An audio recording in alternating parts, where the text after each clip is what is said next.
drives da Siemens no Brasil. Meu nome é Tieme, eu sou gerente de produtos dos inversores Sinamics e hoje estou aqui com um colega que apresentará o webinar Controle de Posição sem encoder com o inversor Sinamics G120. Quem fará a apresentação hoje é o engenheiro de aplicação Renan Piccolo. E antes de iniciar, é importante lembrá-los que este webinar está sendo gravado e o vídeo estará disponível algumas horas após o encerramento na nossa página www.siemens.com.br/webinars.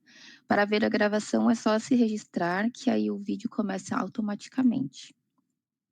Todo o material para consulta, ele está disponível para download para vocês, do lado direito da sua tela, e esse material, ele não fica em nosso site depois, mas caso precisem, nos peçam por e-mail que enviaremos o material, tá? Ao final, disponibilizaremos o link para responder a pesquisa de satisfação, e é super rápida e é importante para nós, não deixem de responder. Caso surjam dúvidas durante o webinar, vocês podem usar o campo perguntas da ferramenta. Nós estamos acompanhando as mensagens e, ao final, vamos disponibilizar um tempo para as respostas. Por fim, sempre é bom lembrar que todos os webinars que realizamos estão gravados e disponíveis no site. Caso você tenha perdido algum webinar ao vivo, pode assistir em nosso site. E nessa página você também pode se inscrever para receber mais informações sobre os nossos próximos webinars. Antes de iniciar a parte prática, eu vou fazer um resumo sobre o nosso drive, tá? O G120, ele pertence à família dos inversores de frequência chamados Sinamics, e dentro dela temos os Standard Drives, e de modo geral, os Standard Drives, eles são todos os inversores de frequência que controlam os motores trifásicos. Dentro desse portfólio, nós temos o V20, esse aqui, que é o nosso drive de entrada. Aí, quando a gente precisa de mais funcionalidades, como controle vetorial, mais protocolos de comunicação ou safety integrado, a gente passa para a família do G120C. E quando a gente precisa de mais funcionalidades ainda, de safety estendido ou regeneração de energia, então a gente passa para o G120 modular, que é o que a gente vai falar hoje. O G120 é um drive modular e isso significa que ele tem a parte de potência e a unidade de controle separados. Então, ela permite uma flexibilidade maior para qualquer tipo de aplicação que a gente precisa. No módulo de potência, hoje a gente tem a PM240-2 e a PM250. Em geral, a principal diferença entre eles é o range de tensão e de potência que cada um tem disponível, e a PM250, ela permite regeneração de energia. Aí já para a unidade de controle, a gente tem a CU230P-2, a CU240E-2 e a CU250-2. A CU230P, ela possui funções específicas para bombas e ventiladores e possui esses protocolos de comunicação. Já para a CU240, ela possui safety integrado e o safety estendido também integrado e esses protocolos de comunicação. E a CU250S, além da função safety integrada, ela tem a conexão para encoder, tá? Para a interface de operação, a gente tem o BOP-2, a IOP e o Smart Access. O BOP é um display mais simples, onde aparece a exibição dos parâmetros, tá? Já a IOP, ela é um painel mais intuitivo. Ele tem exibição gráfica para exibir os valores e o que você precisa enxergar na tela. E por último, a gente tem o Smart Access, é o nosso módulo Wi-Fi. Ele permite comissionamento, diagnóstico, monitoração em qualquer dispositivo móvel que a gente tiver. E onde que a gente pode utilizar o G120? O G120 ele consegue atender a maior parte das aplicações da indústria, tanto para bombas, ventiladores, compressores, para movimentação, como por exemplo indústria química, automotiva, e para processamento, indústria têxtil, controle de movimento de um único eixo, tá bom? E agora que eu falei um pouco mais sobre o Drive, eu vou passar a parte prática aqui para o Renan. Renan, bom dia. Bom dia, pessoal. Estão me ouvindo? Tudo certo? Sim, estamos. Beleza. Bom dia, pessoal. Como entrou o pessoal depois que a gente me apresentou, vou me apresentar de novo. Eu sou o Renan Piccoli, sou engenheiro de aplicação, trabalho no Application Center da Siemens Industry Brasil. E vou mostrar para vocês hoje aqui posicionamento sem encoder com Synamics G, mais precisamente com a CU240E modular, certo? E para isso eu vou usar um exemplo de aplicação que temos ali no próprio site do suporte da Siemens. Então, se você colocar, por exemplo, esse ID ali no site do suporte, vocês vão ter, assim como se vocês baixarem o próprio Encoderless Positioning ali, que a Tia me disponibilizou, vocês vão conseguir ter tanto o manual quanto a biblioteca, né, para fazer essa mesma aplicação que eu vou mostrar para vocês. Então, essa aplicação, ela consiste em fazer posicionamento, né, sem aquele valor de posição real que normalmente a gente tem com o encoder, né? Dessa vez a gente vai usar sem o encoder. E para isso a gente usa objetos tecnológicos dos controladores S7 1500 ou 1200, em que eles fecham ali a parte de posicionamento, simulando um encoder, né? Então, esse encoder ele vai ser simulado com um cálculo baseado na própria velocidade atual do eixo, que vai ser transmitida via Profinet a partir do telegrama 1, certo? Então, eu vou compartilhar minha tela agora e vou mostrar para vocês um pouco desse manual, falar um pouquinho das dicas e depois a gente entra na aplicação em si, tá? Eu acho que vai ser mais efetivo fazer isso. Então, começando por uma das dicas, né? Eu separei tanto o manual quanto algumas dicas que eu separei, deixando já em português para ajudar todo mundo, já indicando que essa biblioteca ela está na versão 15.1 do Tia Portal, só que ela tem a possibilidade de upgrade, né, para versões superiores, então não tem problema. Por não existir um sistema de medição real nessa aplicação, essa mesma é alinhada para eixos com baixa exigência de precisão no posicionamento, ou seja, ela não é indicado para sistemas de elevação ou qualquer outro tipo de sistema que tenha carga muito pesada. Então, qual que é a indicação aqui para esse tipo de aplicação? Para sistemas de transportes, com esteiras, com mesas rotativas, em que a gente não precisa de uma precisão muito alta, certo? E aí eu vou continuar aqui. Já falei um pouco, né, do que é. E qual que é a ideia, né? A gente vai usar dentro do PLC um OB chamado pré-servo, onde ele faz o cálculo da posição a partir da velocidade atual do nosso drive, do nosso eixo, né? Que vem do telegrama 1. Basicamente, esse cálculo é a integral da própria velocidade, né? Que dá a posição. E a gente usa para fazer o controle do nosso próprio eixo a parte de programação do PLC Open, né? Então, onde a gente tem aqueles MC Power, MC Reset, Home, Route, que é a parada, né?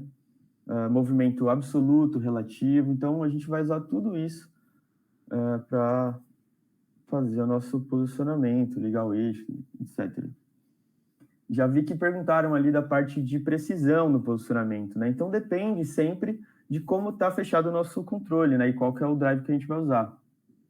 Então, quando a gente está fechando ali o controle em V/F, por exemplo, lembrando que eu estou falando aqui de precisão para uma movimentação com uma distância de 1 metro, tá? Então, a gente vai ter para V/F, controles V/F, ali uma precisão menor que 20 milímetros. Quando a gente fala de um controle vetorial, que vai ser o nosso caso aqui hoje, aí é menor do que 3 milímetros. E aí, quando a gente está falando ali de motor síncrono, menos de 0,2 milímetros, e assim por diante. Só que quando a gente está falando de motor síncrono, aí não faz sentido, né? A gente não usar o encoder. Normalmente ele tem. Então, a gente acaba usando essa segunda opção aqui, que acaba sendo com um controle vetorial. Beleza? Vou falar um pouco mais de outras dicas aqui. A velocidade média do motor durante o posicionamento, ele deve ser maior do que 50% da velocidade nominal do motor. Portanto, curtas distâncias e baixas velocidades podem implicar em imprecisões. Ou seja, qual que é a abordagem ali indicada, né? Da gente usar velocidade de posicionamento na faixa de velocidade nominal do motor e usar normalmente a mesma dinâmica. Isso vai fazer com que a gente não tenha imprecisões ali no posicionamento, fazendo com que a gente chega ali numa precisão bem boa para a nossa aplicação, tá bom? E quais são os requerimentos de hardware ali para a gente fazer isso, né? Do ponto de vista do PLC, a gente vai usar ali para o 1200, ali a partir da versão 4.2.3, 1500 a partir da versão 2.5, em que a gente já tem Technology Object da versão 4. E para os nossos drives, né, G, a gente vai a partir do firmware 4.7 SP10, certo? A não ser o G115D ali, que é a partir do SP13. Muito bem. Eu vou fazer aqui a aplicação no V16, mas esse projeto exemplo aqui ele foi feito no V15.1. Muito bem. E aí ele mostra, né, que pode ser tanto com 1200 quanto 1500. Comunicação em Profinet, e é isso que eu vou mostrar para vocês. O bloco que vai ali no MC Server, pré-server que eu comentei com vocês, é esse cara aqui, ó, onde a gente tem algumas entradas, né, como cycle time, a velocidade atual, essa parte de incrementos por revolução e coisas relacionadas ao encoder que será simulado, e essa parte do Xist1 na saída, que é a própria simulação do encoder. Então, esse é o bloco que vai fazer a simulação, tá, pessoal? Então, eu vou comentar um pouco das entradas dele, que vai ser esse init, é a parte de reinicialização, se a gente precisar fazer alguma troca dessas outras entradas. Então, ele dá um reset sozinho ali, se a gente deixa em true. Cycle time é o próprio cycle time do MC Server, então vocês vão ver ali que eu vou só arrastar uma variável. Actual speed vai ser a velocidade atual do próprio objeto tecnológico de posição, que eu vou colocar. Increments per revolution e os próprios bits do encoder, vocês vão ver que eu não vou precisar mexer, porque como é simulado, ele vai se manter igual ao padrão do objeto tecnológico. E isso aqui é a saída, onde a gente vai fazer o link também com o próprio objeto. E aqui ele já mostra criando, né, a parte do próprio projeto mesmo, colocando 1500, aí fazendo algumas configurações iniciais. Aqui ele já mostra o G120 entrando na jogada, e é isso que eu vou fazer com vocês agora também, tá? Eu já tenho o meu projeto aqui, com o meu 1500 e com o meu G120. Ainda não fiz nada, eles estão recetados de fábrica aqui, né?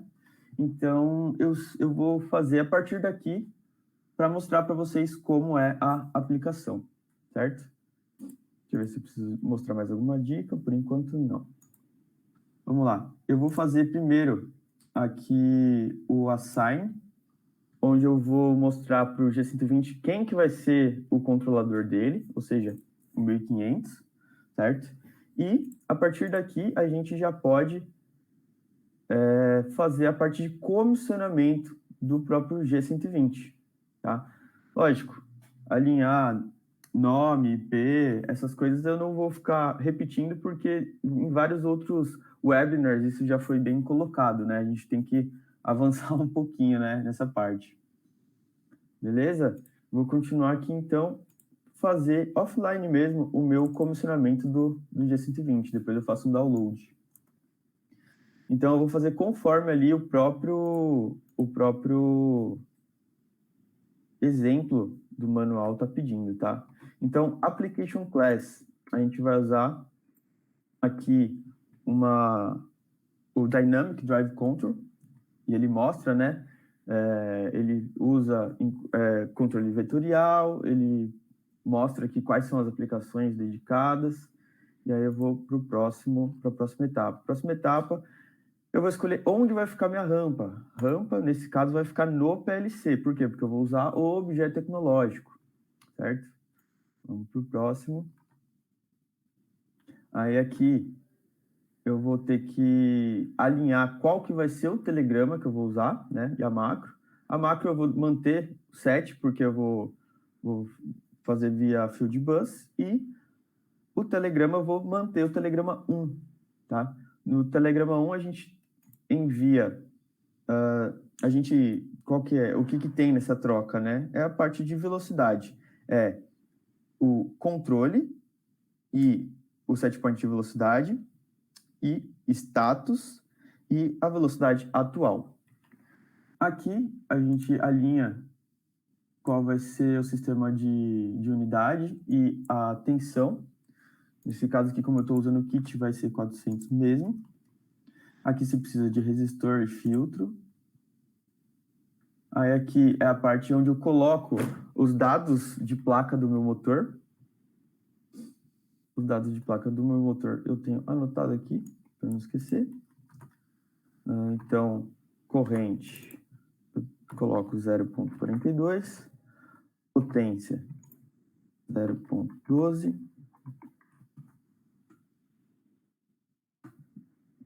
Velocidade, 1350. Tensão 400, frequência 50 Hz, que é o motor que eu tenho aqui. E vamos para o próximo. Não vou usar freio no motor. Aqui a gente já entra na parte de referência da velocidade. Eu vou, tanto a referência quanto a velocidade máxima, eu vou usar 1500, tá? Aqui a gente mantém. A gente troca aqui o Technology Application para Dynamic Start Reversing e mantém a identificação do motor com o número 2 aqui, que vai ser inicialmente a identificação parada. Ele mostra aqui para a gente, né, um resumo final aqui do nosso comissionamento e eu clico em Finish. Antes de terminar essa parte aqui de comissionamento, o que o próprio exemplo de aplicação fala para a gente fazer, né? Ele fala para a gente alterar o valor ali da resistência do cabo, cable resistance, que está no parâmetro 352. E como a gente faz esse cálculo? Ele é bem fácil, tá? A gente pega a própria constante, que está ali para a gente, multiplica pelo tamanho do próprio cabo e divide pela seção transversal do cabo, que é milímetros quadrados. Então, vou fazer um cálculo de exemplo aqui para vocês. Se a gente pegar esse valor aqui, né? Multiplicar pela distância do cabo, vamos supor que eu tenho um cabo de 10 metros aqui, tá? Então, esse valor aqui vezes 10, dividido pela seção transversal do cabo que a gente está usando, que vamos supor que seja 1,5, aí eu vou ter 0,12 ali de resistência. Aí a gente vai lá no parâmetro que eu comentei, né? Que é o 352. Aí nesse parâmetro a gente tem que colocar aqui o extended, né? E vem aqui, ó, colocar 0,12, beleza? Tranquilo, agora sim, vamos continuar, né? Fiz essas alterações, vou fazer download no meu drive. Vou fazer o download agora.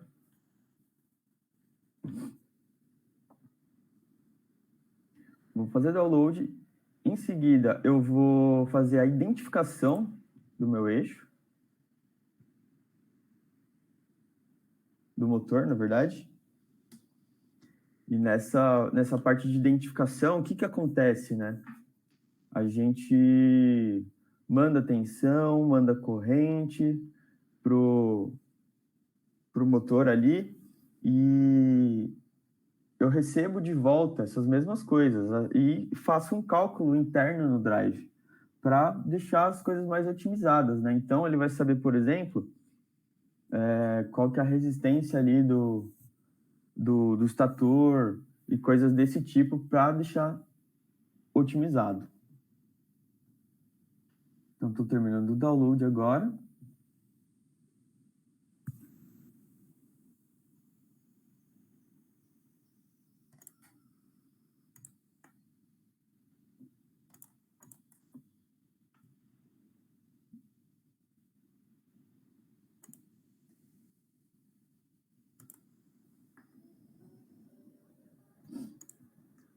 Download finalizado.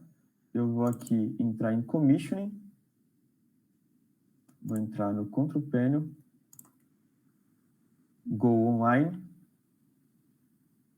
Eu vou... Para a identificação, pessoal, sempre que você ligar o eixo a primeira vez depois do comissionamento, ele vai fazer, independente de por onde você ligar, tá? Ó, aqui eu cliquei em Forward e aí eu estou fazendo já a identificação.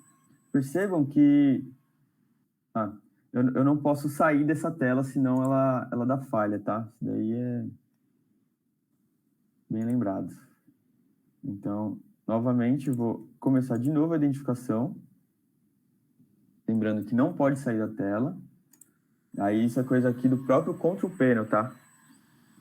Como vocês podem ouvir, essa identificação faz um zumbidinho ali no próprio motor, tá? E a ideia é esperar. Tem que esperar ele finalizar sozinho a identificação para que não tenha erro nenhum. Ó, então a gente aguarda, ele termina sozinho, certo? Acabou aqui. Nesse momento, se eu quiser fazer algum teste, por exemplo, colocar uma velocidade nele aqui e rodar só para ver como é que tá indo, ó, tranquilo, já consigo fazer e vejo ele aqui, certo? Vou desativar agora, porque qual que é o próximo passo? O próximo passo é fazer a identificação rodando, né? Então ele fala que a ideia principal aqui é, de preferência, desconectar, né, a carga ali do nosso eixo para a gente conseguir fazer essa identificação. Então, no caso aqui, eu não tenho carga vinculada, então tá tranquilo. Vou só fazer aqui, ó, vou ativar o measure dentro de Motor Optimization, ou lá no parâmetro 1900, eu ativo o Rotating Measurement e faço a própria identificação. Eu posso até fazer por aqui, não precisa necessariamente ser no Control Panel, tá?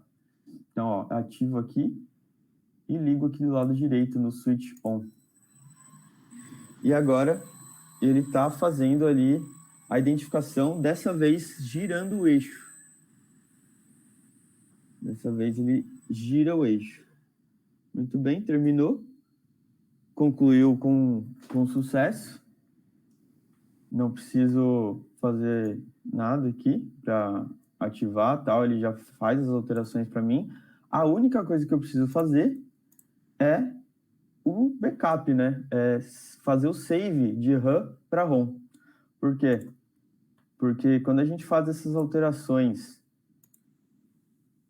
online no Drive, ele troca parâmetros na própria memória RAM, que é uma memória que é volátil.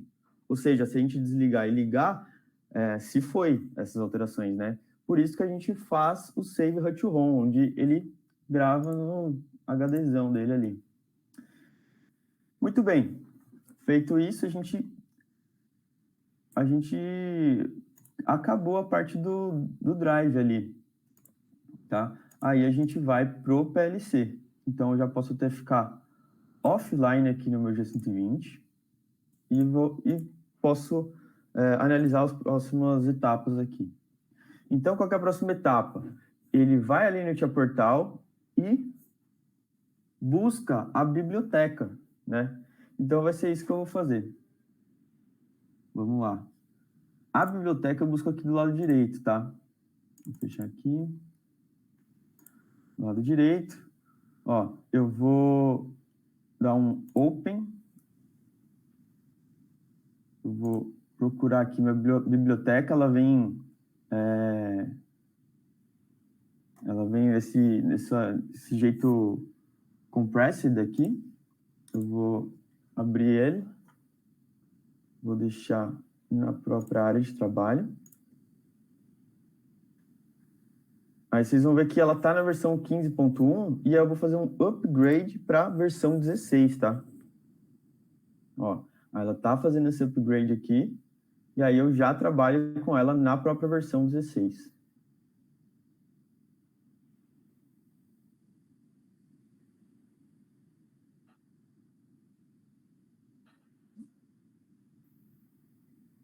Então, eu vou jogar os blocos que eu tiver dela, da própria biblioteca, pro meu 1500 e vou seguir com a aplicação.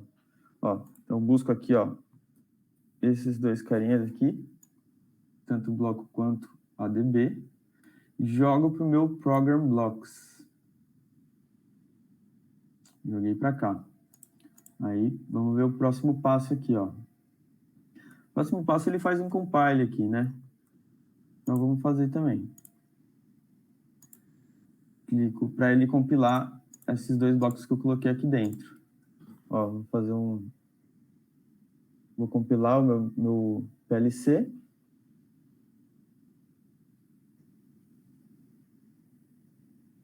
Muito bem. E aí, próximo passo é colocar o objeto tecnológico de posição que a gente vai fazer. Então, eu vou aqui, ó, dentro de Technology Objects, vou adicionar o meu Positioning Axis, tá? Aqui, esse é o cara que a gente vai usar para fazer o controle do eixo. Ele é o nosso eixo. É a máscara, né? Onde eu faço o vínculo entre o telegrama e a nossa linha de programação do PLC.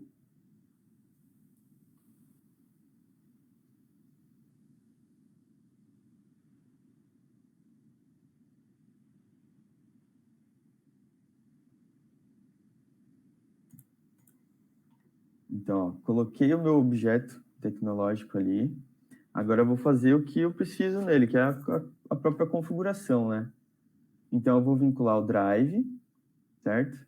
Eu vou vincular o encoder, ou melhor, o data block que o encoder simulado vai ficar, né? E depois eu vou continuar fazendo outras configurações. Então, vamos lá, ó. Dentro de drive, aqui tá fácil, né? Porque a gente já fez o vínculo. Vou buscar o telegrama 1. Beleza. Aqui o encoder, ó, a gente tem que trocar uma coisa aqui, ó, data connection. A gente tem que trocar aqui para data block, porque aí sim eu consigo buscar a minha simulação, tá? Ó, fiz o vínculo aqui. Fiz o vínculo. Aqui eu vou tirar para conseguir ver se está tudo certo ali na minha dinâmica, se a velocidade máxima ali está batendo com a minha relação, meu lead screw pitch, né, que é o passo do fuso, que aí eu vou arrumar mais para frente. Aqui, ó, eu vou manter, que é o increment per revolution e aqueles bits que tem nas entradas do bloco que a gente vai colocar lá no pré-servo, no OB pré-servo. Aí a gente vem para mecânica, que é onde eu vou colocar o passo do fuso que a gente vai usar. Vou colocar aqui 20 milímetros. Então, pensando aqui que a gente vai trabalhar com uma esteira que tem um passo ali de 20 milímetros. Tá?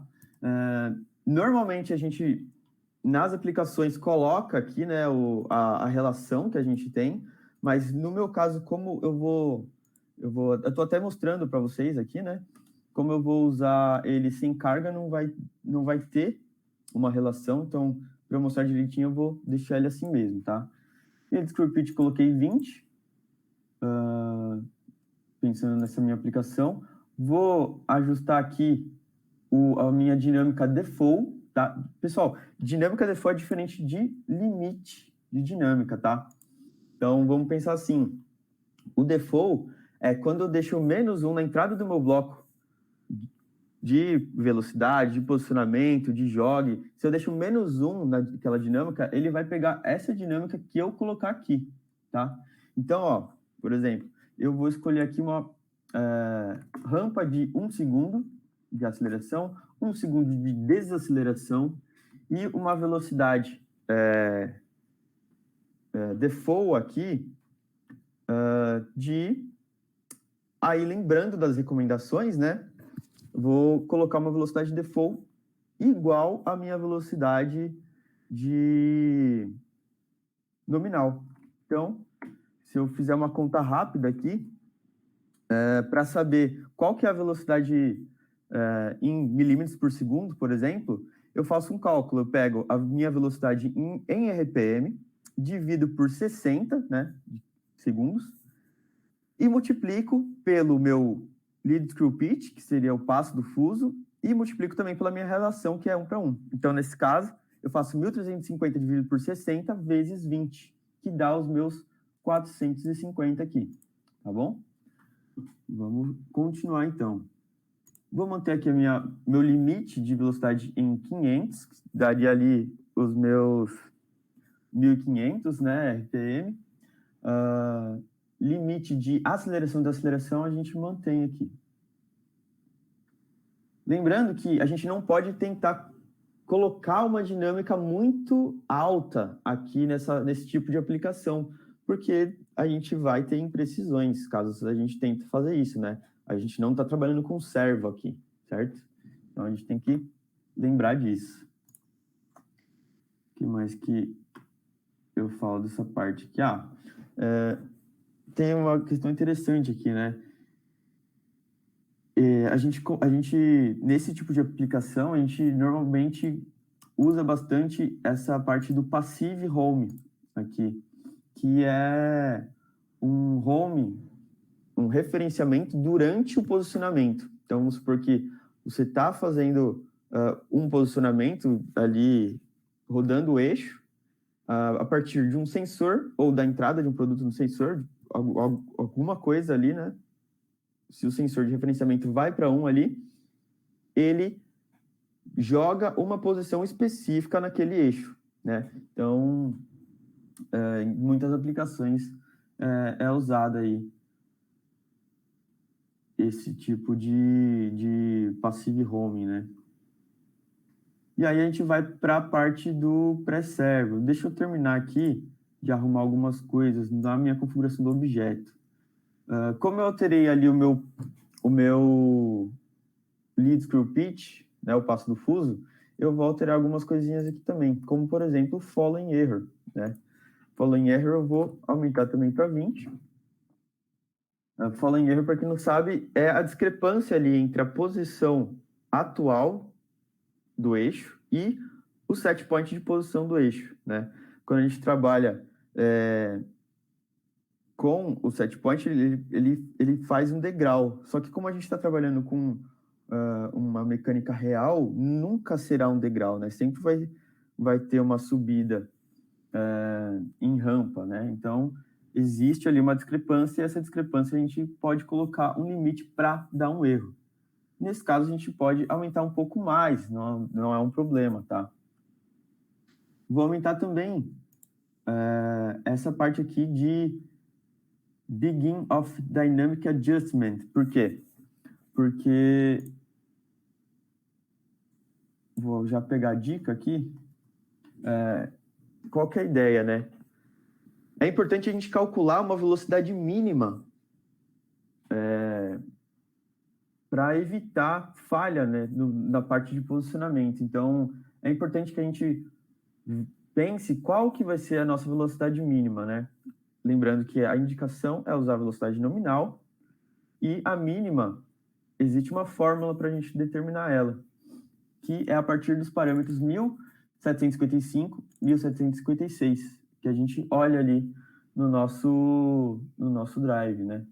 Então, se a gente olhar ali no nosso drive, o parâmetro 1755 ele está em 200 RPM e 1756 está em 50%. E aí a gente faz um cálculo rápido aqui, pensando na nossa aplicação, para a velocidade mínima. Ela tem que ser maior do que o valor que eu tenho no 1755, que é 200, multiplicado por 1 menos 50% vezes 0,5. Isso me dá 50 RPM. Então, essa é a velocidade mínima que eu preciso para evitar erros ali no meu eixo, tá? E aí, se eu for fazer aqui uma conta básica, o que eu tenho trocado aqui é só o passo do fuso, tá? Aqui no meu caso é 20. Então, dá ali aproximadamente 16, 66, dá para a gente colocar 17, tá? Então, vou colocar 17 aqui. E no Stand to Signal, eu vou colocar 17 também. Tá? E uma outra coisa importante também, Control Loop. Aqui eu vou zerar esse parâmetro, por quê? Porque ele em 100% a gente trabalha no servo. Quando a gente trabalha com motor de indução, a gente tem que trabalhar com ele entre 0% e 30%, tá? E é interessante também começar com um ganho um pouco menor, para a gente ir aumentando aos poucos e depois fazer a relação na 3 para ver o quanto fica perfeito ali, beleza? Então, agora sim, eu terminei ali a parte de configuração do meu objeto tecnológico e vamos seguir colocando o pré-servo. Então, sempre que a gente adiciona um objeto tecnológico, ele vai adicionar tanto o MC Server quanto o Interpolator, que são OBs em que eles vão precisar rodar para a gente ter o posicionamento correto ali. Esse MC Servo, ele vai rodar num processamento cíclico de tantos milissegundos, tá? E a gente define ele aqui, ó, nessa parte. E aí, né, lógico, quanto menor que melhor vai ser a precisão. Só que existem aplicações em que a gente tem vários eixos e se a gente deixar tão curto aqui, o processamento do nosso PLC vai lá para cima. Então, a gente tem que mediar isso aqui, tá? Normalmente, até uns 12 milissegundos rola fazer a aplicação. Mas aqui vou deixar em 4. Lógico, sempre depende da aplicação, né? E o MC pré-servo vai ser, lógico, né, um cara que vai rodar antes. Por quê? Porque aqui é onde a gente vai fazer a simulação para que a gente tenha uma posição coerente aqui no pré-servo. Então, eu vou abrir esse cara e vou colocar aqui o meu FB, o FB da biblioteca que a gente buscou. Vou dar um OK. E aí vou trabalhar aqui em cima das entradas, né? Então, aqui eu vou colocar false inicialmente. Vou arrastar aqui o meu cycle time direto para cá, ou seja, Se eu fizer alteração, ele já vai alterar aqui e aqui na entrada também, para eu não me preocupar. Aqui, no meu Actual Speed, eu vou buscar o Actual Speed do próprio objeto tecnológico. Vou jogar ele para cá, ó. E aqui eu vou manter, por quê? Porque ele já está com os valores alinhados com o padrão do objeto tecnológico. Aí, na saída, eu vou vincular aqui com aquele meu DB do encoder virtual que eu tenho, que eu peguei também lá do biblioteca. Então, vou jogar ele para cá. Muito bem. Então, teoricamente, aqui o meu encoder ele já vai estar sendo simulado ali no pré-servo. Vamos ver aqui os próximos passos. Aqui a gente já fez. Muito bem. E aí, vamos testar, né, pessoal? Antes disso, eu já vou colocar os blocos que eu vou usar para fazer o controle, tá? Então, para quem não conhece, eu vou usar aqui a parte de motion, né? Pegando aqui o meu MC Power, que vai ligar, desligar o eixo, o meu reset. Vou colocar também ali um jog. Que mais? Um movimento relativo. Posso colocar também o home para fazer o referenciamento do meu posicionamento absoluto e o próprio posicionamento absoluto. Poderia colocar várias outras coisas, mas aí fica demais aqui para a gente, tá? Vou fazer o link aqui com o eixo nos meus blocos, tá? Fazer isso para todos. Depois eu vou colocar algumas variáveis. Vou criar uma DB, acho que vai ficar mais fácil. Vou criar uma DB. Vou fazer assim, ó. Vou criar uma DB chamada Control Axis. Vou colocar algumas variáveis nela aqui, ó. Como, por exemplo, Enable, Reset, Jog Forward, Jog Backward. Então, para frente e para trás, né? Aí eu vou ter, o que mais que eu coloquei aqui? Aqui, Move Relative. Aí eu tenho Home, é o meu referenciamento, e o Move Absolute. Muito bem. Aí eu vou colocar aqui o meu Position e a minha Velocity. E esses caras aqui, ó, vai ser em LReal. Já vou colocar aqui uma velocidade qualquer, a gente troca. E por enquanto é isso. Vou jogar aqui nas minhas entradas dos blocos. Resetzinho. Aqui no jog. Backward. Vou usar a mesma velocidade para tudo, tá? Lembrando que quando eu coloco -1 aqui na entrada do bloco, ele usa lá aquela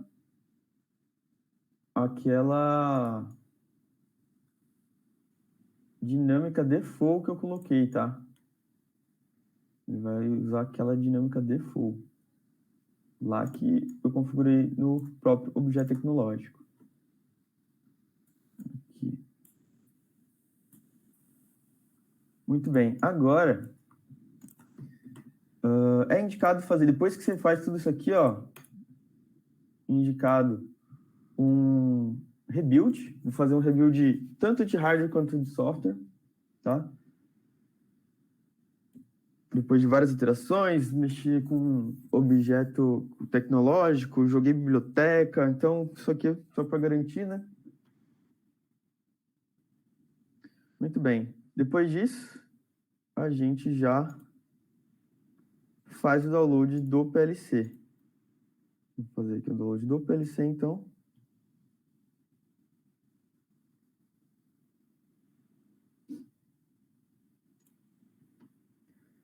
Download completo, onde ele manda para o desktop. Aqui ele estava fazendo um teste no Control Panel, tá? Dá para ver aqui nessa parte do control panel aqui, mas eu não vou fazer não, eu vou direto, tá? E depois ele comenta no próprio manual aqui sobre algumas coisas específicas, né? Algumas que eu já comentei, outras não. Detalhes quando a gente trabalha com o próprio 1200, tá? Então, aqui depois são alguns detalhes ou umas coisinhas que eu vou comentar melhor durante o teste, tá? Coisas que também tem aqui nesse outro PDF de dicas que eu vou dar para vocês. E aí eu comento algumas outras coisas aqui. Isso aqui eu já comentei até. Uma boa prática para evitar soma de erros na aplicação desse tipo é usar o próprio referenciamento passivo, né? Onde a gente instala um sensor numa posição conhecida para correção da posição atual do eixo durante o próprio trabalho. Então, aqui eu dei um exemplo de uma mesa rotativa. Isso aqui eu comento depois. Vamos lá, vamos continuar nosso teste. Então, aqui é onde eu vou ter a minha DB com Control Axis. E uma coisa que vai ser legal de ver eu vou criar uma trace, onde eu vou conseguir ver algumas coisas, né? Como, por exemplo, a minha posição atual, ó, actual position, a minha velocidade atual em milímetros por segundo e também a minha velocidade em RPM, aquela que eu estou mandando do próprio telegrama, tá? Vou trocar aqui esse cara a sample para MC Servo e usar a máxima. Muito bem, vou fazer um download da Trace para eu ter ela no esquema aqui. Pronto, já está no esquema. O PLC eu já mandei, já fiz download. A gente consegue já ver que está comunicando aqui, ó, essas duas. A luzinha já está em red, já parou de piscar o bus fault, depois que eu fiz o download do PLC, tá? E aí vamos ver o que vai acontecer agora. Eu vou monitorar, vou ligar o eixo. Ó, liguei o eixo. Vou tentar fazer agora vou fazer um home, só para dar ele ter uma referência, né? E aí eu vou fazer um jog nessa velocidade aqui para ver o que acontece, só para ver se não dá alguma falha, tá? Ó, então tentei fazer a movimentação aqui, porém ele deu uma falha. Qual falha que deu? Vamos ver aqui.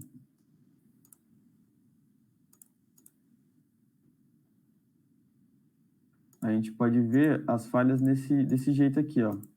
A gente faz o vínculo do PLC. Ó, ele deu following error. E a gente consegue ver também que ele não alterou aqui esse actual velocity. Então, faltou alguma coisa na aplicação. Vou ficar offline. Vou dar uma olhada aqui no que pode ter faltado.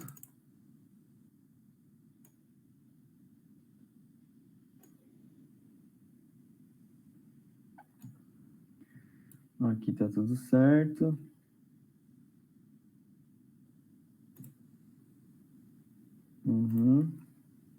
Beleza. No pré-servo. Joguei esse cara aqui. Tá correto.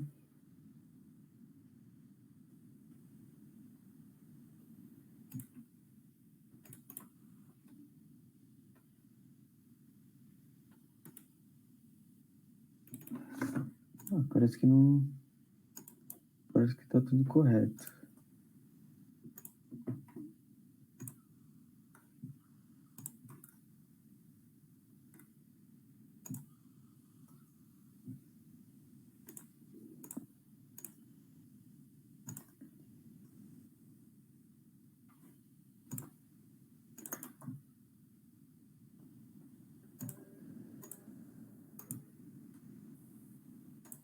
Vou fazer um software rebuild novamente.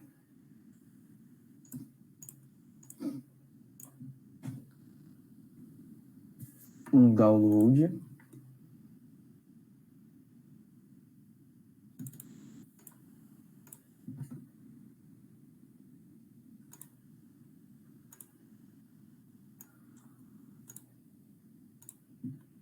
Vou fazer um enable e um jogue para ver o que acontece.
Positioning axis.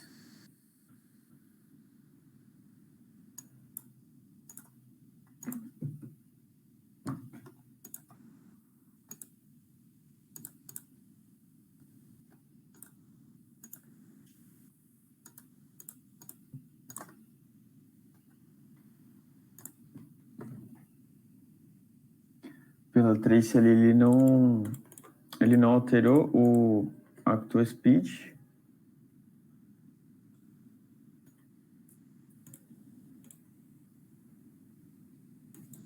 Fiz o download já, beleza.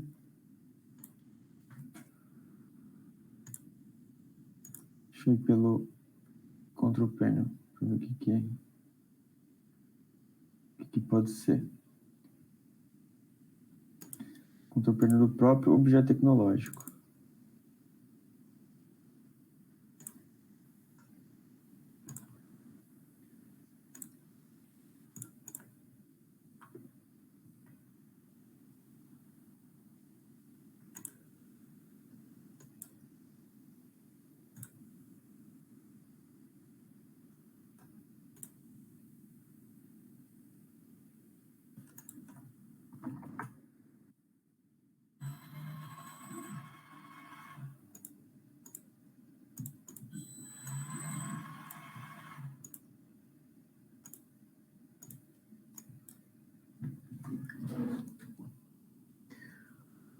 O eixo está girando, só que ele não está alterando ali no próprio...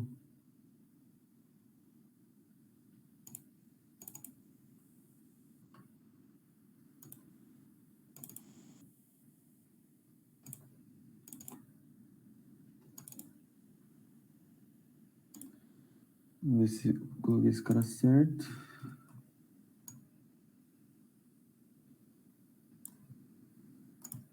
Uhum.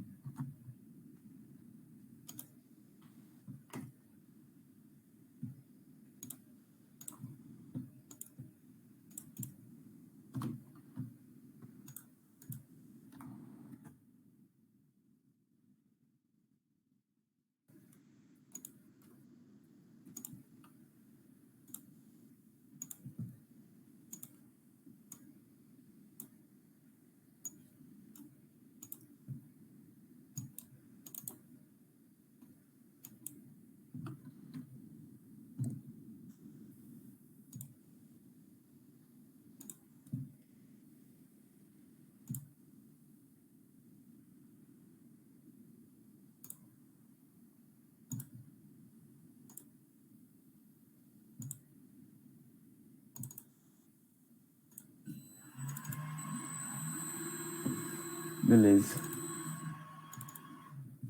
Vamos lá. Eu fiz a alteração aqui, alterei aqui e joguei true nessa parte que faz a própria...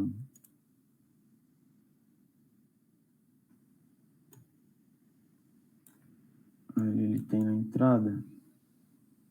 Ele reinicializa, né, os inputs automaticamente, se a gente deixa em true. E aí agora eu vou conseguir mostrar a trace certinho para vocês, tá? Ó, fazer um download aqui. Vou manter gravado. Vou habilitar o eixo. E aí eu consigo agora fazer um jog. Vocês conseguem ver tanto minha velocidade atual quanto o meu actual speed. Vou parar o jog. Vou... Aqui ele parou.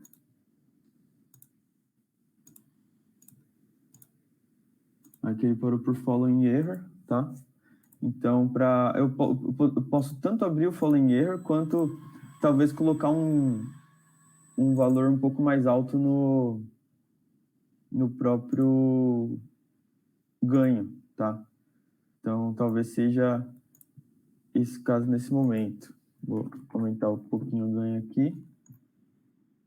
Fazer um download. Aí eu vou continuar mostrando aqui a aplicação para vocês.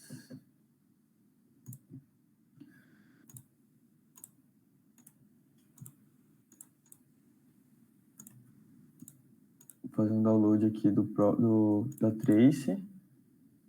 E agora eu vou fazer assim, ó. Eu vou ligar o eixo, fazer um referenciamento. Então a gente vai ver que ele está na posição 0, né? E aí eu vou mandar ele ir para a posição 1000, numa velocidade de 450, e vai dar aqueles meus 1350 RPM, né? Então vamos lá. Vou fazer um movimento relativo agora. Ó, mandei ele ir. Aqui no gráfico dá para ver que ele chegou nos 1350 RPM, chegou nos meus 450 milímetros por segundo e fez o meu posicionamento bonitinho, que foi lá para o 1000. Agora eu vou voltar. Eu vou fazer um movimento absoluto agora para o 0, tá? Então, ó, movimento absoluto para o 0, ele vai voltar ali para minha posição 0. E aí eu quero mostrar para vocês, aqui, ó, esse aqui é o meu eixo, tá? Eu vou fazer aqui um posicionamento de 200. Ele vai dar 10 voltas, né? Já que o meu lead screw pitch é de 20, eu vou conseguir fazer isso. Então, deixa eu deixar mostrando as duas telas aqui. Ó, já dá para ver o eixo, né? Vou aqui mandar fazer um movimento relativo, então. Ó, fiz um movimento relativo, ele parou no mesmo lugar. Vou fazer de novo. Ó, tá vendo? É um motor de indução, né? Certo? Aí vou mandar voltar aqui para minha posição 0. Certo? Bonitinho ali, mesma posição. E é isso, pessoal. Essa aqui é a aplicação, tá? Tia, eu tenho mais um tempo ou acabou meu tempo onde eu continuar aqui falando mais algumas coisinhas ali, algumas dicas? Só para eu saber como tá de tempo. Não, já são 11 horas, mas vamos manter mais uns 15 minutinhos, porque teve bastante dúvidas também. Tá bom. Eu Quem puder ficar. vou falar mais uns 5 só, rapidinho. E aí vamos para as dúvidas, pode ser? Beleza. Certo. Então aqui, ó, uma coisa que é importante de comentar. Se a precisão de posicionamento esperada ali ela não for alcançada, a gente pode adaptar o passo do fuso, né, que é o lead screw pitch, ali no próprio objeto tecnológico. E aí, para fazer isso, a ideia é colocar uma distânciazinha a mais no próprio lead screw pitch. Então, eu coloquei um exemplo aqui para vocês. Num posicionamento ali relativo de 1 metro, por exemplo, vamos supor que o eixo ele percorreu uma distância de 1 metro e 1 metro ponto 01, né? E ela sempre se repete nesse caso aí. Então, ele tem um desvio ali, né, de 1% que foi levado em consideração usando aquele passo do fuso que a gente tinha, de 10 milímetros. Então, se a gente alterar o próprio passo do fuso, mesmo sabendo que é de 10 para 10,1, ele vai ter a repetitividade que a gente precisa, tá? Sempre corretamente. Outra coisa, se o sensor de temperatura não estiver disponível, o peso do motor ele deve ser inserido ali com a maior precisão possível no parâmetro 344. E aí, a última informação, no caso ali da utilização de posicionamento absoluto, é importante a gente lembrar que se o eixo estiver desligado, por exemplo, como o meu eixo está agora, e eu for lá e fazer alguma alteração aqui na posição do meu próprio eixo, não estou conseguindo fazer agora porque está com proteção, né? Mas se eu fizer alguma alteração, ele vai ser uma velocidade tão baixa que ele não vai captar, né? Então, a gente sempre que ligar o eixo, a gente faz um referenciamento, ou a gente tem que prestar atenção na aplicação dessa alteração na posição não acontecer. E, caso acontecer, para a gente tirar o bit de referenciado, a gente pode ou referenciar de novo, né? Que ele sobrescreve aquela posição, ou a gente pode usar o próprio reset, o MC reset, com aquele bit de reset with restart, né? Que é esse aqui, que eu vou mostrar para vocês para ficar mais fácil. Então, se a gente colocar aqui, ó, true e dar um reset, ele já cai aquele carinha lá, de Axis Homed, certo? Agora sim, acho que terminei. Chame, se quiser apresentar as dúvidas aí, estou à disposição. Ah, beleza. A gente recebeu bastante perguntas.